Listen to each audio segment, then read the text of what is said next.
মাত্র কয়েক কার্যদিবসে বিচারিক আদালতে শেষ হয় রামিসা ধর্ষণ ও হত্যা মামলার বিচার। এবার সেই দ্রুত বিচার প্রক্রিয়ার ধারা হাইকোর্টেও অব্যাহত রাখতে চায় রাষ্ট্রপক্ষ।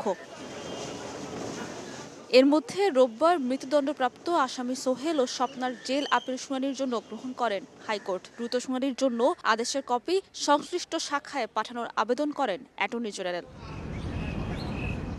মৃত্যুদণ্ডপ্রাপ্ত স্বপ্না আপিলে দাবি করেছেন হত্যাকাণ্ডে তার কোনো সম্পৃক্ততা ছিল না। অন্যদিকে সোহেল রানা পারিবারিক অশান্তি, অভাব ও মাদকাসক্তির কথা উল্লেখ করে দাবি করেছেন মাদকের প্রভাবে কি ঘটেছে তা বুঝতে পারেননি। নেশাগ্রস্ত হওয়ার কারণে ঘটনাটি সম্পূর্ণ অনিচ্ছাকৃত, অবচেতনভাবে হয়েছে।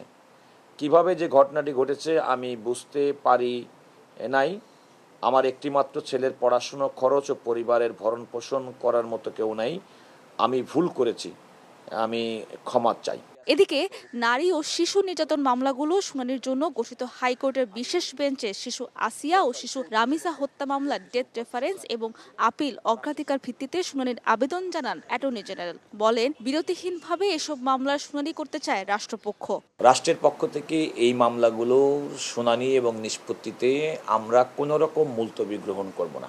আমার নেতৃত্বে আমরা এই সমস্ত মামলাগুলো শুনানির জন্য বিশেষ টিম গঠন করেছি। আমি আদালতকে বলেছি যে এই মামলাটি এবং এই ঘটনাটি বাংলাদেশের মানুষকে এত বেশি নাড়া দিয়েছিল, মানুষ প্রত্যাশা করে দ্রুততার সঙ্গে এই মামলাগুলোর আপিল নিষ্পত্তি হোক।